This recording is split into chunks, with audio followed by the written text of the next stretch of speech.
এই সহি হাদিসটি আপনি যদি দৃঢ়তার সাথে গ্রহণ করেন ভাই, আল্লাহ আপনার জীবনকে সুভূষিত করে দিবে। প্রিয় দিনী ভাই, আমরা আল্লাহ তাআলার কাছে তওবা করতে জানি না। একজন মানুষ মৃত্যুর অপেক্ষা করছিল। মৃত্যুর অপেক্ষা কিভাবে জানেন? সে একটা মরুভূমির ভিতরে গিয়েছিল একটা উটের পিঠে আরোহণ করে, যেখান থেকে খালি পায়ে হেঁটে কখনো ফিরে আসা সম্ভব না। অর্থাৎ যদি পায়ে হেঁটে আসতে চায় মৃত্যু অবধারিত। সেখানে গিয়েছিল উটের পিঠে চড়ে। সেই উটের পিঠে তার খাবার ছিল, পানি ছিল, তার বস্ত্র ছিল, সব কিছু। সে মরুভূমির মাঝে গিয়ে হঠাৎ সেই উটটি হারিয়ে ফেলল। চিন্তা করুন, এরপর অনেক খোঁজাখুঁজি, কিন্তু কোথাও সেই উটটিকে পেল না। তারপর সে একসময় জীবনের আশা ছেড়ে দিল। কেন জীবনের আশা ছেড়ে দিল জানেন? কারণ সে জানতো এখান থেকে হেঁটে কখনো বের হতেও পারবে না, এখানে কোনো পানি পাবে না, কোনো খাবার পাবে না, তাকে মৃত্যুবরণ করতেই হবে।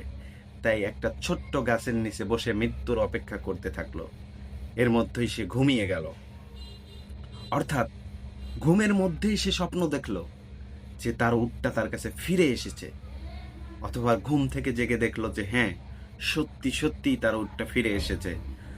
অতঃপর লাফিয়ে উঠে উঠে লাগাম ধরেই খুশিতে সে বলে উঠল যে আজ থেকে আমিই তোমার প্রতিপালক, তুমিই আমার বান্দা।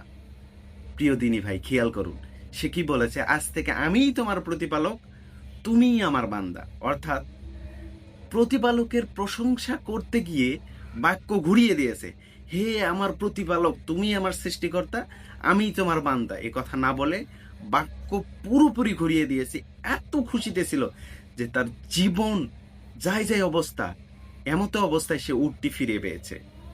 প্রিয় দিনী ভাই, এই হাদিসটির অর্থ হচ্ছে আল্লাহ সুবহানাহু ওয়া তাআলা এই হাদিসটির মাধ্যমে জানিয়ে দিচ্ছে ওই যে ওই লোকটা মরুভূমির মাঝে উট পেয়ে যে পরিমাণ খুশি হয়েছে, যে পরিমাণ খুশি হয়েছে যে বাক্য উল্টিয়ে দিয়েছে, আল্লাহ সুবহানাহু ওয়া তাআলা ওই সকল বান্দার উপর অতটাই খুশি হন যে সকল বান্দা আল্লাহ সুবহানাহু ওয়া তাআলার কাছে তাওবা করে।